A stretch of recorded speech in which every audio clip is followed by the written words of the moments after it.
Good morning, welcome back to my YouTube channel. আজকের আবার একটা নতুন দিনের শুরু হলো। তো দেখো আকাশটা কি পরিষ্কার পরিচ্ছন্ন আর মিষ্টি হাওয়া দিচ্ছে, বেশ ভালো লাগছে। আর আমি ব্রাশ করতে করতে সবটাই দেখছি। তো এখন মুখ চোখ ধুয়ে এই কিচেনে এলাম। তো এখন একটু নিজের জন্য চা করে নিচ্ছি। বেশ ভালো লাগছে, একটু ঠান্ডা ঠান্ডা হাওয়া দিচ্ছে। আসলে দুদিন আগে তো খুব বৃষ্টি হয়েছিল, সেই জন্যই ঠান্ডা হাওয়া রয়েছে। এরপরে দেখবে আস্তে আস্তে কীভাবে গরম পড়বে, মানে তখন আর থাকা যাবে না। তো যাই হোক, আমি না আজকের দুধের ডেচকির মধ্যেই চাটা বানিয়ে নিচ্ছি। অল্প একটু দুধ ছিল, ভাবলাম আবার চায়ের পটে আবার চা করব, তো তার জন্য দুধের ডেচকির মধ্যে চাটা করে নিচ্ছি আর কি। আর বাসন আর বেশি ভরাচ্ছি না, কারণ আমার কাজের মেয়েটা 4 দিন আসবে না। তো সেই জন্য যত শর্টকাটে করা যায় তো তারই ব্যবস্থা করছি আর কি। মানে বেশি বাসন টাসন মাজা বা বাসন ফেলা, তো এগুলো একটু কম করেই করব। তো এখন আমি চাটা বানিয়ে নিচ্ছি। তারপরে প্রচুর কাজ আছে, বুঝতেই তো পারছো, সামনে পয়লা বৈশাখ। তাও উঠতে আমার দেরি হয়ে যায়, আমার 8টার আগে ঘুমই ভাঙে না। তো এখন তো এই 8:30 পৌনে 9টা এরকম বাজে। তো রোদ রোদ দেখেই বুঝতে পারছো যে এখন 8:30 9টা বাজে। তো এখন আমি চাটা করে নিয়ে চাটা খেতে খেতেই আমি কাজকর্মগুলো করব। আর নিচের ঘর দুয়ার সব পরিষ্কার করতে হবে, নতুন পর্দাগুলো লাগিয়ে দেবো। আর তো সময় নেই। এছাড়া তো আজকে তোমার নীল ষষ্ঠী আছে, তো একটু শিবের মাথায় একটু জল দেবো আর কি।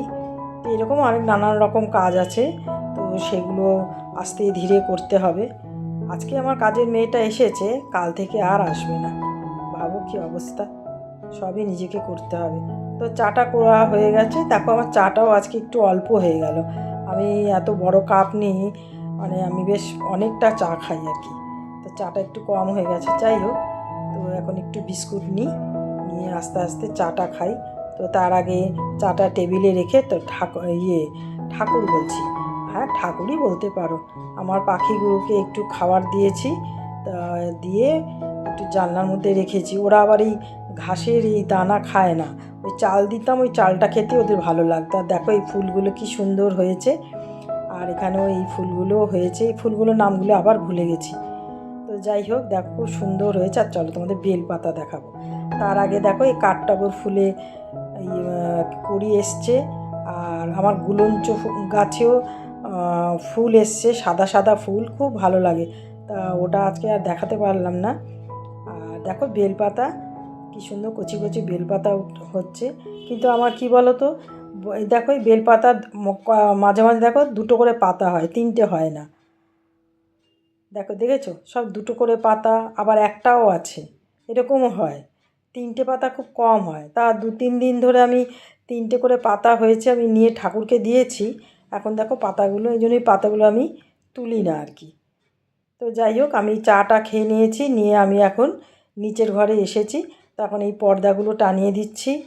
তো এই ভিডিওটা আমার 2 দিন আগে করা ছিল, তাই একসঙ্গে দেখিয়ে দিচ্ছে আর কি। নিচের ঘরে পর্দাগুলো টানিয়ে দিলাম। আর এমনিতে আগেই আমি পরিষ্কার করে রেখেছিলাম, মানে ঝাড়টা দিয়ে রেখেছিলাম, গ্রিলগুলো পরিষ্কার করে রেখেছিলাম। ছোট পর্দাগুলো কেচে নিয়েছি, নিয়ে টানিয়ে দিয়েছিলাম। আর বড় পর্দাগুলো কেচে দিয়েছি। তা আমি নতুন পর্দা কিনেছি পয়লা বৈশাখের জন্য, তো সেগুলো তোমার টানিয়ে দিচ্ছি। আর দেখো না, টানাতে টানাতে আবার দেখো এই উই পোকার দেখতে পারলাম। তো উই পোকা হয়ে আছে কিনা বলতে পারবো না, ধরছি না। তো এখানে দেখো হয়ে আছে। তো আমি এখন কি করছি, আমার ওই হিট আছে, কালো হিট, তো সেটা আমি এখানে দিয়ে দেবো। আর ভাল লাগে না, সারাই জায়গায় খালি এই উইয়ের ঝামেলা। তো গেল বছর পুজোর সময় তো আমি সব উই পোকার মানে উইয়ের ট্রিটমেন্ট করিয়েছি আর কি। তো উনি বলেছিলেন 6 মাস পরে আবার করাতে। তা আমি আমার হাজবেন্ডকে বললাম, বললো দেখি ফোন করে, তো ওই এসে যদি আবার একটু করে টোরে দেয় আর কি। তার জন্য দেখো একটু ফাঁকা রেখেছি জায়গাটা, একটু হিট দিয়ে দিলাম। তো এদিকে জানলাটাতেও আমি সব পরিয়ে দিচ্ছি, মানে পর্দাগুলো পরিয়ে দিলাম আর কি। আর যা রোদ আসে না, এত রোদ, এত কিছু, কী করে যে এই উই পোকা কোথার থেকে যে এলো আজকে 30 বছর হয়েছে আমার বিয়ে হয়ে গেছে, আমি কোনো দিন এরকম দেখিনি। এই 1 বছর ধরেই দেখতে পাচ্ছি এই উই, মানে আমার বেডরুম পর্যন্ত পৌঁছে গেছে। বুঝতে পারছো তো কী ভয়ঙ্কর জিনিস। তো দেখো পর্দাগুলো টানিয়ে দিয়েছি, কেমন লেগেছে তোমরা আমাকে জানিও। তো আমি আমার ওপরেরও ঘরে পর্দা লাগিয়েছি, ছেলের ঘরেও লাগানো হয়ে গেছে, আমার নিজের ঘরেও আমি লাগিয়ে নিয়েছি। তো সবটা আর দেখালাম না। দেখো বসার ঘরটাও পরিষ্কার পরিচ্ছন্ন করে নিয়েছি, আর নতুন ল্যাম্প সেটা কিনেছি ল্যাম্পটা, তো এইটাও দেখিয়ে দিলাম। আর এখানে এখন বাজে 12টা 15 বাজে। এই জাস্ট আমি চান করে ওপরে এলাম। তো এখন একটু পুজো করব, আজকে তো নীল ষষ্ঠী, তো তার জন্য আর কি একটু পুজো করবো, শিবের মাথায় জল ঢালবো। তো চলো আগে করে নিই, একটু বেড়া হয়ে গেছে। আসলে পয়লা বৈশাখ সব পরিষ্কার পরিচ্ছন্ন করে তারপরে স্নান দান করে ওপরে এসছি, এখনও আরও অনেক আছে, করে নিই, তার পুজোটা করে নিই, তারপরে করছি। প্রথমে আমি এই সেলফটা আগে পরিষ্কার করে নিচ্ছি, আর এর উপরে যে কভারগুলো পাতা ছিল তো সেগুলো আমি আগের দিন আমি কেচে টেচে রেখেছিলাম আর কি। তো আজকে আমি পেতে দিলাম। আর তারপরে গণেশ ঠাকুরটাকে পরিষ্কার করে এখানে রাখলাম। তারপরে রাধাকৃষ্ণ, আর দেখো এই গণেশটা ছোট্ট কালো রঙের, ওটা রঙটা একটু চটে গেছিলো, আমি আবার রং টং করে সুন্দর করে রেখেছি।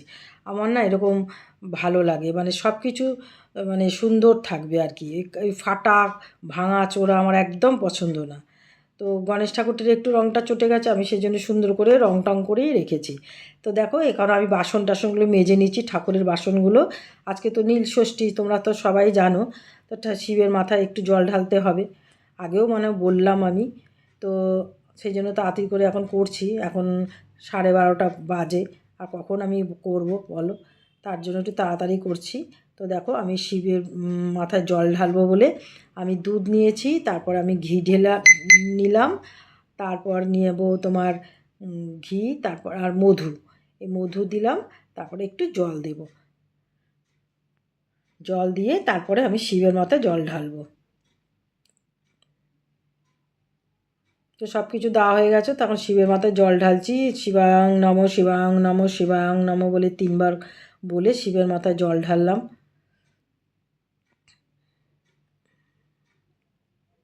তো দেখো আমার পুজো টুজো সব হয়ে গেছে, আমি ঠাকুরকে দুধ কলা দিয়েছি, মিষ্টি দিয়েছি। আজকে ফল আনতে বলবো ভুলে গেছি, একদম মনে ছিল না। তা মিষ্টি, খেজুর, তারপরে আমন্ড, কিশমিশ, ড্রাই ফ্রুটস দিয়েছি আর কি। তো দাওয়া টাওয়ার পরে কিচেনে এসেছি। তো দেখো এখানে অনেক কাজই করেছি, দেখো ওটিজির ওপরে এগুলো সব কেচে টেচে দিয়েছিলাম, আবার নতুন আর একটা পাতলাম। আর ডাইনিং টেবিলের অবস্থা তো কাঁচা মুগের ডাল বানাবো বলে ডালটা আগে সেদ্ধ করে রেখেছিলাম, আর এখন আমি উচ্ছেগুলো কেটে নিচ্ছি। তা উচ্ছে দিয়ে কাঁচা মুগের ডালটা বানাবো, মানে উচ্ছে ডাল বানাবো আর কি। তো সেই জন্য তাড়াতাড়ি করে কাটছি, এটা বানাই। এখন 1টা বাজে। আর তোমার একটা ওই নিরামিষ চচ্চড়ি বানাবো, ব্যাস, এই আর কিছু বানাচ্ছি না। তো আগে দাঁড়াও এটা বানিয়ে নিই, আমার খেতে বেশ ভালো লাগে। আর গরমের মধ্যে দেখো আমডাল, উচ্ছে ডাল এগুলি খেতে ভালো লাগে না বলো।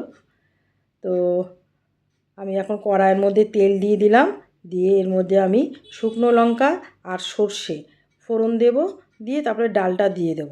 ডালটা সাতলানো হয়ে যাওয়ার পরে তারপরে আমি নামাবার সময় একটু ঘি দিয়ে দেবো, তাতে খেতে ভালো লাগে আর কি। তো দেখো উচ্ছেগুলো দিয়ে দিয়েছি, একটু ভাজা ভাজা হয়ে গেলে পরে আমি ডালটা এর মধ্যে দিয়ে দেব। এর মধ্যে একটু নুন হলুদ দিয়ে দিলাম, দিয়ে এবার ডালটা এর মধ্যে ঢেলে দেবো আমি। তো ডালটা ওখানে হতে থাক, আর এখানে দেখো আমি সব আলু, তারপরে ঢ্যাঁড়স আর কুমড়ো কেটে নিয়েছি। তো এটা দিয়ে একটা চচ্চড়ি বানাবো, ব্যাস এটাই আজকে আমার দুপুরবেলার খাবার। আর এইদিকে দেখো আমি কর্নফ্লেক্সটাকে কাটছি, আর এটা তোমার ঢুকিয়ে রাখবো আর কি, তোমার কৌটোয় ঢেলে রাখবো। আর আগেই তো দেখলে কত ডাইনিং টেবিলের জিনিস সব একটা একটা করে এদিক ওদিক সব সরিয়ে গুছিয়ে গাছিয়ে রাখলাম। সবটাই তো আর তোমাদের সাথে দেখানো সম্ভব হচ্ছে না, তো সেই জন্য যতটা পারছি ততটা মানে তুলে ধরার চেষ্টা করছি আর কি। তো আমি এখন কর্নফ্লেক্সটাকে ঢুকিয়ে ঠাকিয়ে রাখলাম, রাখার পরে আমার এখন ছাদে যেতে হবে। তো দেখো এখানে এসেছি, ঠাকুরের ফুলগুলো আমি একটু সার্ফের জলে ভিজিয়ে রেখেছিলাম, তো এগুলো একটু ধুয়ে দিই।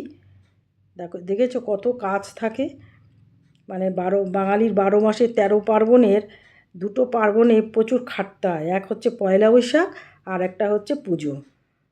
সব ধোয়া ধাই এসব পুজো আর পয়লা বৈশাখেই চলে।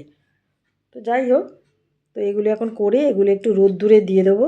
আর কিছু পর্দা ধুয়ে রেখেছিলাম, আর বাদবাকি যে চাদর টাদর এগুলো রয়েছে, তো আমি এগুলো সব ওয়াশিং মেশিনে ধোবো আর কি। পর্দাগুলো তোমাদের আগের দিনও বলেছি আমি দিই না, তার কারণ হচ্ছে রিংগুলো খুলে যায়, তার জন্য আমি দিই না। ফুলগুলো তো ধুতে গেলে দেখি ফুলগুলো দেখো খুলে খুলে যায়, ওগুলোকে আবার বসে বসে লাগাতে হয়, মানে খাজনার চেয়ে তখন বাজনা বেশি হয়ে যায় আর কি। তো যাই হোক, ধোয়া হয়ে গেছে, এগুলো আমি একটু ছাদে রোদ্রের মধ্যে দিয়ে রাখবো, শুকিয়ে গেলে তারপরে তুলে নেব। দেখো এখন ছাদে ভালোই রোদ, তা আমি এটা পেতে নিয়েছি ম্যাটটা, এর উপরে আমি ফুলের গুলো সব দিয়ে দিলাম। তো এখন পর্দা টর্দা যেগুলো আছে সেগুলো একটু ধুয়ে কেচে রাখবো, রেখে তারপরে কিচেনটাকে একটু পরিষ্কার করব, তারপর আমি খেয়ে নেব। ফার্স্ট আমি আগে লাঞ্চ করে নেব, তারপরে যা কাজ থাকে সেগুলো করব। তো এখন দেখো এগুলো ধুয়ে নিচ্ছি, নিয়ে জল ঝরে নেবে, মানে জলটা ঝরাতে দেবো আর কি। তো জলটা ঝরুক, আমি কিচেনে এসেছি আমার এই র্যাকটাকে পরিষ্কার করার জন্য। এটা করার আর টাইম পাচ্ছি না, তাই আমি ভাবলাম যে আজকে রান্না যখন একটু অল্প আছে তাহলে এটাও করে নিই, তার জন্য আমি এটাও করে নিচ্ছি, এটাও রাখছি না, তো এইটাও করে নিচ্ছি। র্যাকটাকে ভালো করে পরিষ্কার করে নিচ্ছি। আমার এই র্যাকটার বয়স তোমার এই 18-19 বছর হয়ে গেছে, দেখে মনে হবে নতুন। আমি সব সময় মানে পরিষ্কার করে রাখি, মানে কোনো সময় আমি জং পড়ে যায় না সেরকম কিচ্ছু পড়তে দিই না আমি। যদিও একটু আধটু হয় আমি স্কচ ব্রাইট দিয়ে তুলে পরিষ্কার করে দিই। তো এগুলোকেও সুন্দর করে গুছিয়ে গাছিয়ে রাখলাম। আর মোটামুটি কিছু নেই, কি তোমার চিমনিটাকে আমি কালকের একটু কেরোসিন তেল দিয়ে মুছে টুছে দেবো, ব্যাস। আর কোনো কিছু করার দরকার নেই। আমার কাজের মেয়েটা অর্ধেক করে দিয়ে গেছে, নিচের যে আমার ওয়ার্ড্রফের টলাগুলো মুছে টুছে দিয়ে গেছে। তারপরে ফ্রিজটা আজকে সরিয়ে ওকে দিয়ে মুছে পরিষ্কার করে নিলাম। এই কাজগুলো আমি ওকে দিয়ে করিয়ে নিয়েছি। আর একদিন থাকলে, মানে যদি কালকের দিনটা থাকতো তাহলে আর একটু কাজ করিয়ে নেওয়া যেত, কিন্তু তো কালকে থেকেই আর আসবে। 2:30 বাজে, এখন আমি খাওয়া দাওয়ার পর ওই পর্দাগুলো কেচেছিলাম, তো ওগুলো মেলে দেবো। চলো কি রান্না করেছি দেখাই, পুরোই নিরামিষ করেছি, তো দেখিয়ে দিচ্ছি চলো। এই দেখো, এটা হচ্ছে ঢ্যাঁড়স কুমড়ো আর আলু দিয়ে একটা চচ্চড়ি মতো করেছি ডালের সাথে খাবো বলে। আর এই যে ডাল, উচ্ছের ডাল, ব্যাস। এই আর কিছু করিনি আমি, কিচ্ছু রান্না না। আর ওইদিকে আমার ভাত আছে, এই যে এখানে চেয়ারটা সরাই, এখানে ভাত আছে, ব্যাস এই খাবো, আর কিচ্ছু খাবো না, আর পাচ্ছি না আর।